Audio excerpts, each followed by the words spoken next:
Of A cylinder কি হবে, of A cylinder কি হবে, ইকুয়ালস টু 2πr/h, যেখানে আর equals to radius of surface. এই যে সারফেস এরিয়া, যে সারফেসটা আর তার যে রেডিয়াস, সারফেসটা সবসময় আমাদের একটা কিসের মতো হয়, একটা বৃত্তের মতো হয়, ঠিক আছে। আমাদের একটা যদি আমরা সিলিন্ড্রিক্যাল টিন নিই, সেই সিলিন্ড্রিক্যাল টিনটার যে সারফেসটা হবে সেটা সবসময় একটা বৃত্ত হবে এবং দুটো বৃত্ত থাকবে, ঠিক আছে, উপর নিচে। তাহলে তার ক্ষেত্রে অবশ্যই সেটা অ্যাকচুয়ালি সুষম হতে হবে, বা রেগুলার যেটা হয়, রেগুলার সিলিন্ড্রিক্যাল টিন বেসিক্যালি সেই সেন্সে হবে।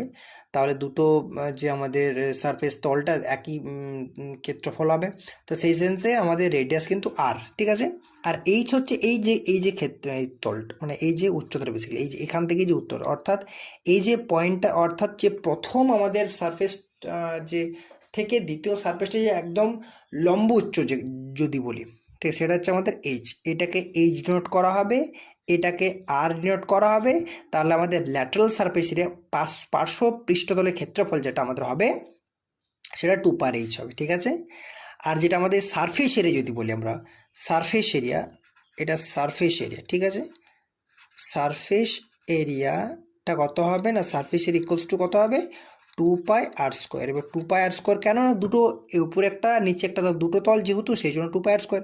তাই যেহেতু টোটাল বলেছে না, find the total surface area, total surface area বলতে তাহলে আমাদের কী হবে না, lateral surface area plus surface area, ঠিক আছে। সারফেস এরিয়া বলতে এইটুকু বলছে আমাদের, ঠিক আছে, ঠিক আছে। এই যে এটা, এই যে ভূমিতলের ক্ষেত্রফল এটা, আর এটা যে পার্শ্বতলের ক্ষেত্রফল, তা ভূমিতলের ক্ষেত্রফল পার্শ্বতলের ক্ষেত্রফল যোগফলটা টোটাল সারফেস এরিয়া, ঠিক আছে।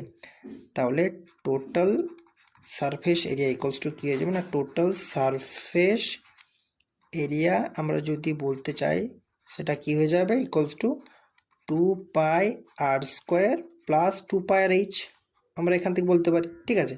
এটা প্রথম আর এটা দ্বিতীয়, এই দুটো এক দুটো যোগ করেই না আমরা টোটাল সারফেস এরিয়া পাবো, তো দুটো যোগ করে এটা পাবো। তো দেখো একটু আমাদের যাতে কমপ্লিকেশনটা দূর হয় বা আমাদের সুবিধার্থে এটাকে আমরা আরও একটুভাবে লিখতে পারি, কীভাবে, যদি আমরা 2πrটা কমন নিয়ে নিতে পারি, 2πrটা যদি কমন নিয়ে নিতে পারি না, তাহলে r+h আমরা লিখতে পারি, ঠিক আছে। এরপর দেখো, এরপর ভ্যালু পুট করবো, 2π ভ্যালু 22/7, ঠিক আছে। এবার দেখো আমাদের আর এর মানটা কী দিয়েছে আর এইচের মানটা কী দিয়েছে, ব্যাস পুট করে দেবো, ঠিক আছে। তাহলে দেখো এখানে কি বলেছে, আর এর মানটা কত দিয়েছে না, রেডিয়াস কত 14, হাইট 7, অর্থাৎ আর